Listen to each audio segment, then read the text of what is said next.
Hey man, what's going on, man? It's a sidebar right here. I'm actually outside. My grandfather don't really know that I'm finna interview him, but he kind of know I'm finna interview him.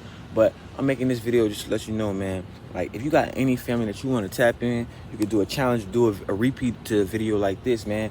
Go interview your granddad. Go interview your grandma. Find out your history. Find out about them, where they come from as black people. Us as black people, we tend to seem a little bit like confused and lost about where we come from. So that's why I'm putting out this message.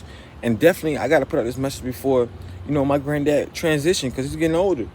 And the beautiful thing about it is like, we all gonna get old and transition, man. You know what I'm saying? It make me sad to say that, but it's like, we all gonna get old and transition. But it's about having your message there to transition as long as, and live and contend with this world forever. And as a matter of fact, to transition with you to the next generation and the next generation and the next generation. So my kids gonna hear about this. Their kids gonna hear about this. And y'all kids gonna hear about this, man. Like, share, and subscribe. Peace and blessings to this tribe. Telescope. Right here, man. Yeah. For sure. Healthy bloodline, man. Yeah. How are you as granddad? Huh? How are you as? 73. 73. Okay. 73. Don't get it twisted now. That's me, Horace Lee Crowley. What was it life like for Horace Lee Crowley? What was life like for you? Rough coming up. I'm sorry, not to interrupt you, Pop. How old are you? Let's get that understood. 73. 73 years old. 73. So that means you was born when? 1949. 1949. God bless you. Yeah. Continue. Go ahead. So in your time, y'all didn't have rights. No, there wasn't no rights. We couldn't go to the bathroom with the whites. Couldn't go to school with the whites. There was prejudice. It changed a lot since Martin Luther King. But other than that, it was a rough place growing up. We stayed in shacks, things like that. That sound like unbearable. Like, I mean, these social media babies, man, that we living in nowadays, Grandpa. They couldn't even understand or fathom that. See, I'm a '90s baby, so I come into like a little split edge of it. I definitely can't say that I understand that pain, but when I'm listening to you, I understand how I wouldn't be able to bear that. I understand that I wouldn't be able to. I was like, this is not right. Like, I wouldn't be able to understand and like bear that I can't go into the bathroom and use the bathroom because I'm black. You know what I'm saying? Mm-hmm. No restaurants. Can't drink out the same fountains with the whites. I mean, it was unbearable. Like I said, until Martin Luther King came along and changed things, and Alabama was part of the South. I mean, it was terrible, So I say this, look, the reason that you're on here today, on the Telescope channel today, you know what I'm saying, is because you have a story, and we want your story to be heard. Mm-hmm. We're gonna start off with that.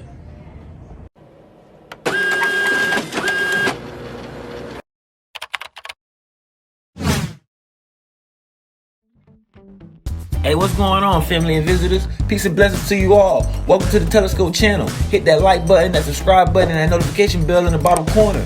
Here at the Telescope channel, we're going to be diving in from everything from music to religion, sports, and all other current events. Subscribe to the channel so you can stay updated. Let's go get it in.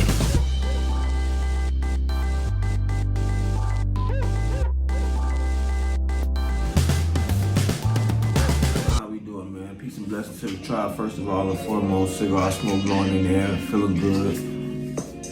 Good vibes everywhere. Hey, remember, they said it. Now we speaking on it. I'm at the Telescope, you're not watching. Telescope channel. Alright, so speaking on Horace, where were you born at? I was born in Zellwood, Florida, not too far from Pompano. I was raised up in Pompano back in the days. And a lot of them got tore down. It ain't the same that what it was when I was coming along. You know? Understandable. Yeah, but some of it still stands, but most of it is gone. So about around what age did you like what was life in Pompano like about what age can you remember? Like what's the youngest age you can remember? Well, I left home around 21, just before my mother passed, with my brother. But other than that, well, you know, typical kid, got into trouble, went to juvenile, and stuff. Went to the stockade in Broward County. Okay. yeah. I think that shut down now. Yeah. Yeah. Go ahead, continue. Yeah, it was a rough time. And even in jail, you were separated from the whites. So. Tell me about that, Grandpa. So you say even in jail you separated from the whites, like. Yeah, blacks couldn't be with the whites. In prison? In jail. And it's still like that to this day. That's funny. And they don't even got no laws, but it's still like that to this day, huh? Yeah. But so growing up in Pompano Beach, you know what I'm saying? After that, what did life take you? Honestly, like, you know, just being candid with the followers, with the people, with the camera. What did life take you? You know, growing up 10 years old, 11 years old. What's the first memory you can remember? Growing up 10 years old, 15, you know, small teen. Well, going juvenile. Oh, okay. About 15 or 16 then. I remember having a birthday now. And with a cake and stuff, they bring you and stuff, so. No, hey, I'm sorry, Grandpa. Repeat that for me. That's real right there. And then my phone almost going dead, but that's real right there. Go ahead, repeat that. They had a cake and something for your birthday and things like that. Even then, there was still prejudice. They had separate houses for the blacks and separate for the whites. And where were you at the time? I was in juvenile. You was in a juvenile hall. Now, you want to know something funny? I'm going to tell you something funny. As a matter of fact, a brother of mine, he told me when he went to the penitentiary, every birthday that, you know, one of his fellow brothers or his fellow partners would have, they would, quote unquote, throw him a party and have him a cake. So they would make, like, smash up cookies and put water on it and all type of stuff, sick stuff, you know, to make him a cake. So seeing back in your time, they actually gave y'all a cake back then, right? So you see where the slavery, where the slavery mindset comes in. That it's very sick. But go ahead, Grandpa. I appreciate you for being here, man. Someone now that's going on right now. You dropping jewels, you dropping jewels already, man. Let me go put this baby on the charger, man. Y'all hold on, man. Egypt.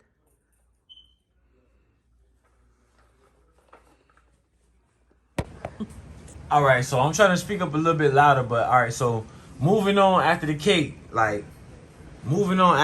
how did you feel after the cake? Like, you know, a juvenile prison, you made the little cake, got the cake for your birthday, your first cake in juvenile, your birthday, one of your birthdays you spent in juvenile prison, and you got a cake. How did you feel afterwards, and like, you know, moving forward? I feel pretty good. It was all right. It was some that I hadn't experienced you know, and that was like a blessing. So I really enjoyed it. You know, had a smile on my face, knowing that I was getting a cake for my birthday. So, you know, like any adolescent. Yeah. So, I remember you mentioning that you were 21. You said, so that sounded like when you came into adulthood, so to speak. That's around 1970. That's when my mother passed, and I left to go to where I had escaped from Broward County on the chain gang at the time. And I went to New York. Yeah. So wait, hold on. So you escaped from the chain gang. Yeah. So you a real deal like outlaw. You escaped from the chain gang. Okay. Yeah. I mean, I do kind of want you to elaborate. I want you to elaborate on that. That's a nice tale. Like, I mean, we started this thing off explosive for sure. Well, I was with your grandma at the time. Oh, you gonna oh man, come on, granddad, you gonna do me like that? You gonna stun on me like that? I with your grandma, man. Okay, all right. So grandma like bad boys, okay. Grandma like bad boys. All right. And we had our first child, but it passed away. So Sorry to hear that. I was in jail at the time. Yeah, they let me go to the funeral and stuff. I didn't even know y'all had a child that passed away though, honestly. I didn't even I ain't even know that. The first Horace. His name was Horace too. Mm. That was me and Grandma. And what my dad what my dad name is? Horace. Horace. Yeah. Yeah. I'm probably the only one that got a different name in it. Yeah. Yeah. But so anyways, man, you know, after escaping from the chain gang, man, that's a wild hey, granddad, you lived a wild life, man. Yeah. After escaping over years two, I was with we was staying up in New York. Doc was staying with us.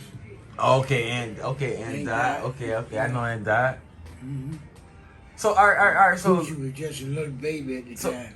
So Auntie Poochie was a little baby at the time, and Doc was staying with y'all, and this was more so after what, like after you escaped from. Yeah. Okay, so they wasn't necessarily, I ain't gonna, like, you know, allegedly they was harboring a fugitive, you know. Okay. So you know, so you ran off, you leave Broward County, you go to New York. Yeah. You staying out there with my grandmother, my aunt, my great aunt, and who else? Who? You say you stayed out there with my grandmother, my great aunt, and Dot. Yeah, Doc. And my aunt Poochie, my auntie Poochie, my auntie Sharon. Yeah, sure. Right. So after that, what does life take you after that? It's another thing, you know, hustling and pimping and all that. Oh, okay. So you was a real life P. Okay. And Yeah. So it's in my blood. Yeah.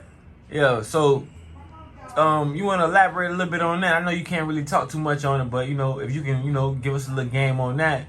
You know, what was life at? What was like life? They had a lot of bars back then, you know, not like they got today. What year are we speaking about? Oh, 73. We took us back there. Old and golden. Yeah, 73, 74, man, the good years. So what was life like back, like if you was, you know, pushing, or, you know, if you was pimping back then in, you know, 73, 74, what was it like back then? It was hard, rough too. And, you know, they had to go to bars every night, do a lot of traveling, you know. So, you had to get that work in. yeah. Traveling to places like what? Like elaborate for me. Like where was the places that, and the locations of, like, you know, that you was traveling that you went to? Vegas. Okay, Vegas. Okay. New York. Okay. The city, you know, and you came to Florida. Right. See, y'all was already in the hub, so you didn't really have to go too many places. Like New York and Florida is pretty much the hub for that. So Vegas is maybe, and now Texas, that's probably the only other place for that. But I get your drift, Pop. I get your drift. Yeah. So after life took its course or whatever, and you know, just like giving like a little brief bio on yourself. After life took its course, and you know, you went from the pushing and the pimping and the, you know, stuff of that sort. Where did life take you from there? Any hard times, any hardships, any trials and tribulations, any calamity? I got picked up and I was sent back. They flew me back, and I did the rest of my time and got out. Oh, Back to New York. so you never get away from it. It always eventually catch up with you, huh? Oh yeah. They picked me up. They found out where I was. I got arrested. I extradited back, where I waived the tradition, so I can get it over with. Yeah, excuse I me. didn't have a year, but less than a year when I escaped. Oh, once you got done to do, like once you got ready to do the time and everything was said and done. Well, I escaped because my baby had died, and Mitt was doing a lot of crying and carrying on, and I was worried. Yeah. I told her I was going to leave and escape. She knew it, and I told her. Oh, okay. So she already knew what time it was. She knew you was a rider. And so For sure. Mr. Robert and V got the money up and sent me to New York. It's a very And interesting Nick story. came behind me after I was up there for about a month or two. So she came behind me. So she was already laced up and knew that you was finna escape, and you know you had the Yeah, because I intelligence. had told her when I was in jail. Right. You had the intel and the intelligence to let her know, like, go ahead and like, you know, get your stuff packed up and I'm going to New York. Okay, so you was moving, you was boss talking. Yeah. Yeah. That's a blessing, man, to see you reach 74. Yep, 74. 74, man. You'll be 75 next year. Well, I'm actually 73. Oh, okay. You 73. I'll be 73. 74, yeah. Oh, I gave you a year, huh? Right. Ain't nothing wrong with that. Ain't nothing wrong with that, huh? Well, hey, it's funny. You know, it's funny. You see, when you're younger, you know, not speak for the younger generation. When you're younger, you try so hard to act like you're young, and you know, you want to knock years off your age. But when you're older, you want to add years on. You want to put the numbers on there. Yeah, that's knowledge. That's wisdom. You know what I'm saying? So, I say this. After seeing yourself go on the run, the mother of your child is, you know, and pretty much, you know, down the line, you know, long to behold and find out the mother of your generation that wind up carrying your name because she bore you a son. So the mother of your pretty much a legacy of your name is following behind you. She go up there to New York. You initially, so to speak, think that you're getting away. Right. Now the time catch up with you. Mm-hmm. Now what? What are you thinking now? You know you got to go do this time. You got to leave your baby. Right. What are you thinking now? What's going through your mind? All sorts of things. I really can't remember. Wasn't nothing good. Yeah. All I want to do is go ahead and get it over with. Right. I know that's right. Hey, I know that's right. That's it. Hey. Running, dodging, ducking every time I see a police or hear one. You heard me? Hey, I know that's right. Hey, I know that's right. Hey, look, I think that's anybody that's facing some time. You done skip bail. You done gotta go to trial. You done skip trial. You like, man, I just want to go ahead and just get this over with. Man. I just want this to be done. I want my life back, you know? So I feel you on that. But on the brighter side, you know, you lived to see another day. You got through the situation. You know what I'm saying? Not to skip, not really to skip over life in prison because we covered that. You know, you said the white boys were segregated. What was life like in prison with the white boys being segregated? That's what it was. That what it was. Yeah, what I said, huh? That was like normal. Yeah. You know? Mm-hmm. So moving on from that, after you getting out of and after you transitioning from prison, after getting out of there, moving on to the brighter side like as before, how did you feel? You know, being first released out of prison, and you know, you did what, a year, 2 years? I did a year. You did a year. You went in when you were 21, and see, if you escape now and all that, they give you more time. Okay. And stuff. But back then, you wouldn't. It was like part of the system. You know, breaking out, getting out. So it wasn't nothing. Yeah, it wasn't nothing back then. Okay. I like that. Yeah. See, I don't like how you broke that down to explain for the people like, well, why he didn't get so much time because he broke out of prison, you know. So I like that. I like that. They giving that much time. Even going back to John Diligent, people used to break out of prison. He broke into prison. He broke into prison to take guns to his comrades. And stuff. Oh, so he dropping game now. Come on, granddad. He dropping game now. Come on. So this is where I get this knowledge from, man. I'm just letting y'all know this is where I get this knowledge from, man. You know what I'm saying? Moving on. So after getting out of prison, you're released from prison. You know what I'm saying? You got all your belongings. I don't know if you left anything or whatever. So you get out of prison. How is everything like moving on and life after It was prison? all right. I got back with your grandma and stuff, and we lived a pretty good life up in Syracuse and stuff. Syracuse, New York, to be exact. Yeah. Okay, for sure. And things got a little hectic every now and then, but we managed. We stayed with John and Will for a moment until we got ourselves together, got our own place. And John is, elaborate, who is John? My brother. John is your brother. Yeah, Okay, and he's deceased now. he's deceased now, okay? Rest in peace, Uncle John. Yeah, And also Will. right. Hey, Will. Who is Will? My brother's wife, that's Mitt's sister. Okay. R.I.P. Will.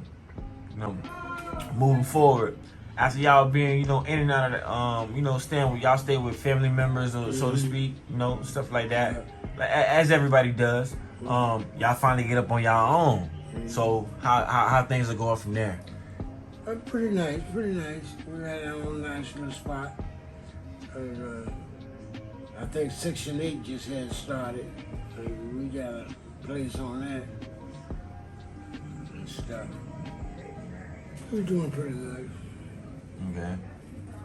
So y'all was doing fine. Yeah. As far as life after, did y'all get married? The relationship with my grandmother, what went on with that?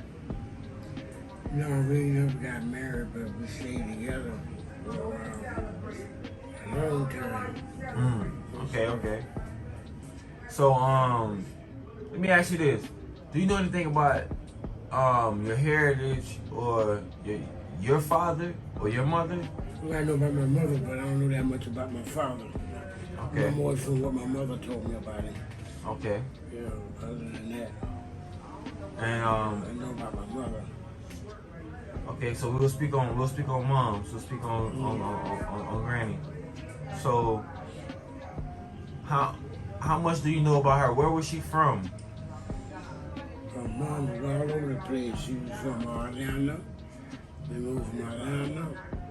We moved to Jacksonville. From there, we came to Pompano. Well, Mom, you know, was a traveler. We was all over the place, really.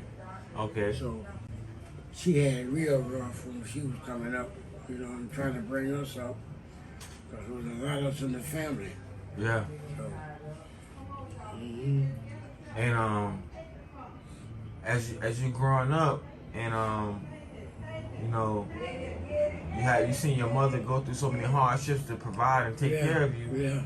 You know, you moved from state to state and stuff like that. Along the way, did you pick up any friends, any new found love? Friend. I had one good friend. His name was Francis Holly, and some guys beat him up pretty bad one night, and he was about 15, and he passed away. Yeah. And that kind of hurted me because he was like, Brother, yeah. he was always together. Yeah, inseparable. Yeah, two peas in a pod. You wanna know something funny, Granddad? It's funny you say that. I don't know if it's fifth generation, but it's funny you say that. I had a very good friend. I don't even remember his last name. Hopefully you see his video, but I had a very good friend named Johnny. And my grandmother knew Johnny. Everybody knew Johnny. He had a sister named Cassie, Triage, and all of my friends and everybody that I knew cool with Johnny. Johnny happened to move after his parents got divorced. They moved to somewhere like St. Pete. But just before they moved, he got beat up in 6th grade, and then they moved. He got beat up in 6th grade at a middle school called Silver Lake out there in Florida. You know what I'm saying? He got beat up pretty bad. And I remember his dad was real tough on him. His dad was like, you got beat up, you fight back, yeah, black eye.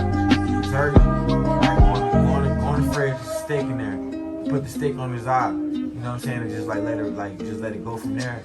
I'll never forget that. But he was a good dude. I remember we used to always go over there and cook spaghetti with this dude. We were inseparable. You know, this is the guy that really actually got me into gaming and twitching and stuff like that. So salute to Johnny, man. You're out there, man. You'll be Sandra out there, bro. You and Cassie out there, bro. I love y'all, man, for sure. It's funny that you spoke on your friend that passed, and it kind of, you know, it made you a little bit bitter, and you know, it changed you a bit, right? Yeah, I still think of him even today. And like I said, I'm 73. I remember when he was about a year apart.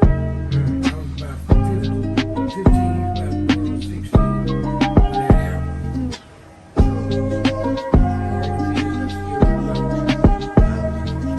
And then look, the funny thing is, I'm gonna have back and forth dialogue, not just talk straight to you.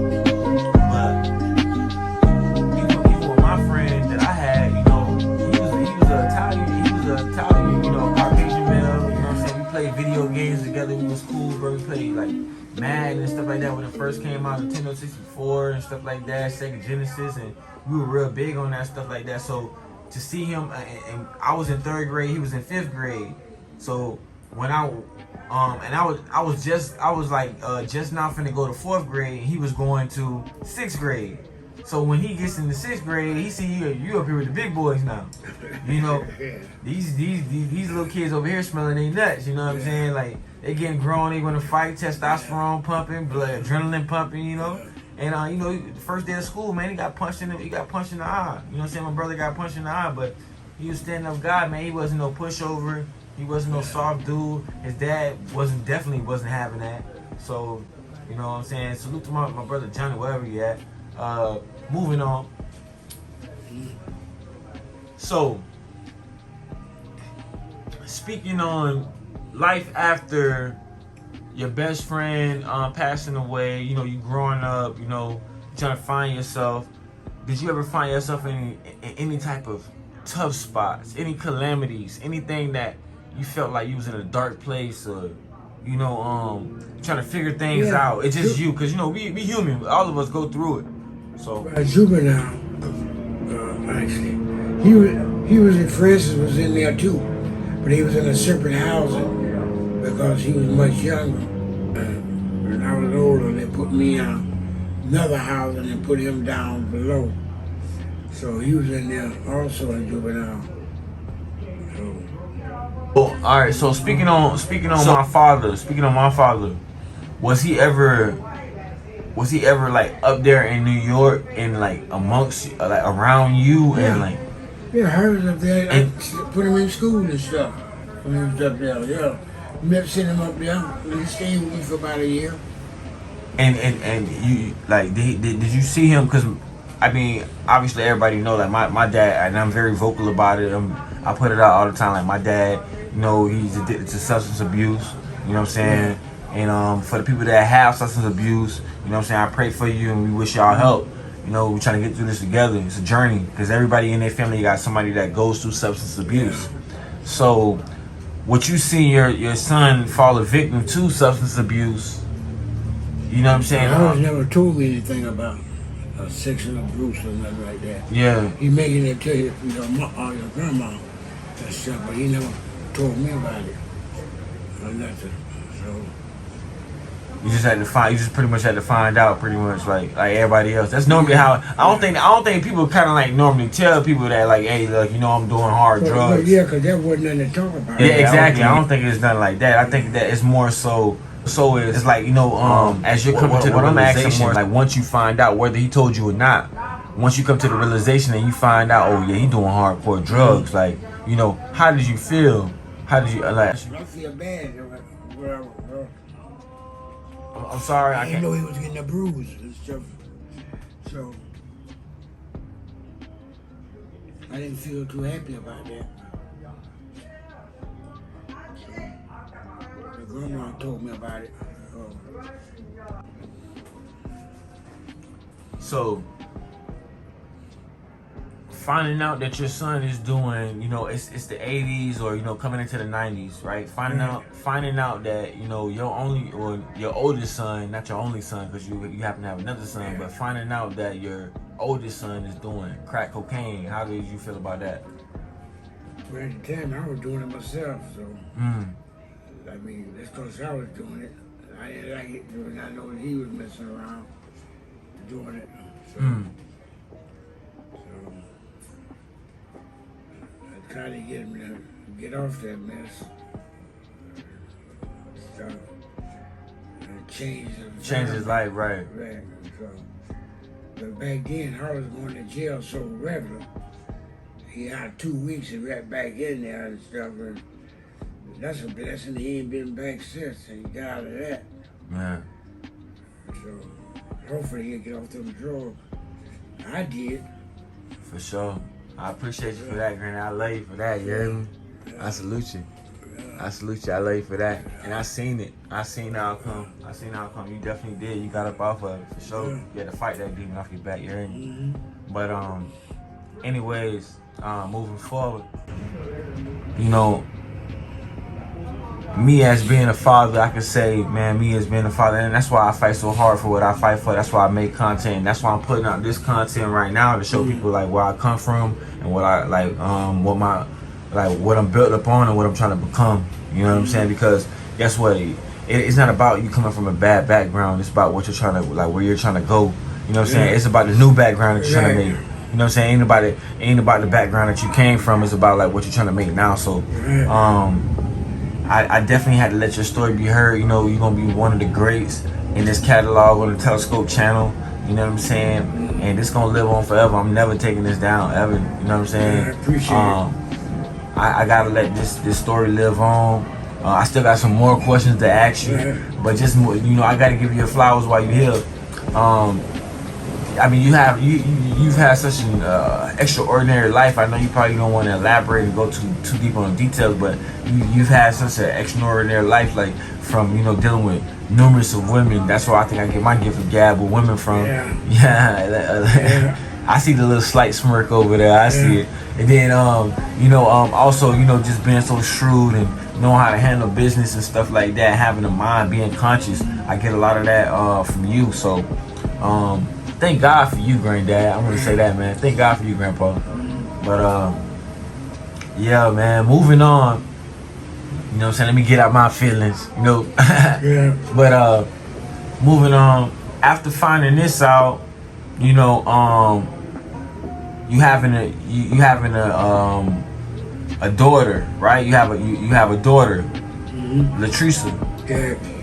How you feel about that? Feel alright. Good.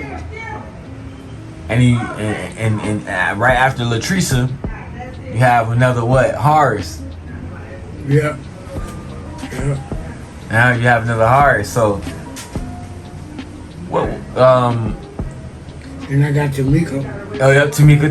Yep, Tamika. Auntie Tamika. Can't forget about Auntie Tamika. Okay, so Auntie Tamika is younger than Auntie Tricia. Yeah. Okay, so you have Tamika. Then you have another Horace, right? Another you got your another boy. Yeah. But this one right here is out of the bloodline, though, right? This one right here is from a different mother, right? Yeah. Okay. Keep it playing, Granddad. All right. Yeah, So, hers is black and Greek. Black and Greek. Greek. What a beautiful mix, man. Yeah. What a beautiful mix. Mother was Greek. Yeah. So, his upbringing, what was, you know what I'm saying, what was Uncle Horace's upbringing like? You know, because I remember speaking to him as a kid and speaking to him as... He came to prison to see me a lot. Okay. My mother brought him down. Real one? The joint comes. We had come to visits, you know, and stuff like that. We was married. So, she used to bring him once a month to the joint. And we spent 3 days in the trailer. Oh man, that's beautiful. It's a beautiful. I say this. It's not beautiful. It's a beautiful disaster. Yeah. Right. Because you in a messed up situation. You really in a disaster. But while I'm in the midst of the storm, I gotta make the best of it. You know what I'm saying? Right. So, continue. Go ahead, Grandpa. Yeah. It's all right. You know. that kept our family ties together Yeah, and stuff. Because without that, I don't know what would have happened. I hear that. So, I hear that. Now, speaking on family, man, family ties, you know. No family ties, man. No family ties, no mob ties, man. The family ties is different, man. You know, the family ties hit different. How do you feel about family? What defines family for you? How do you feel about family? somebody there to support you, that care for you, love you, that stand by you. You know, that's that family tie. That supporting.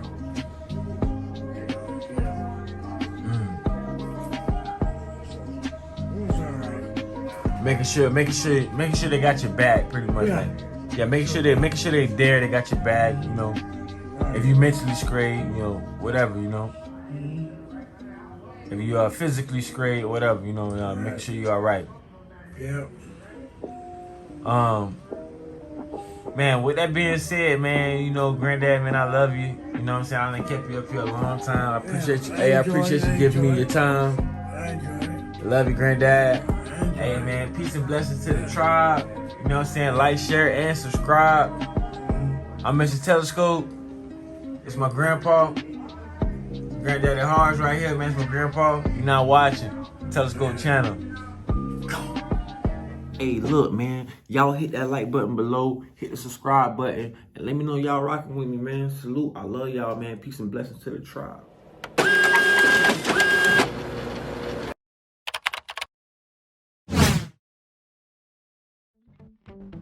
Hey, what's going on, family and visitors? Peace and blessings to you all. Welcome to the Telescope channel. Hit that like button, that subscribe button, and that notification bell in the bottom corner. Here at the Telescope channel, we're going to be diving in from everything from music to religion, sports, and all other current events. Subscribe to the channel so you can stay updated. Let's go get it in.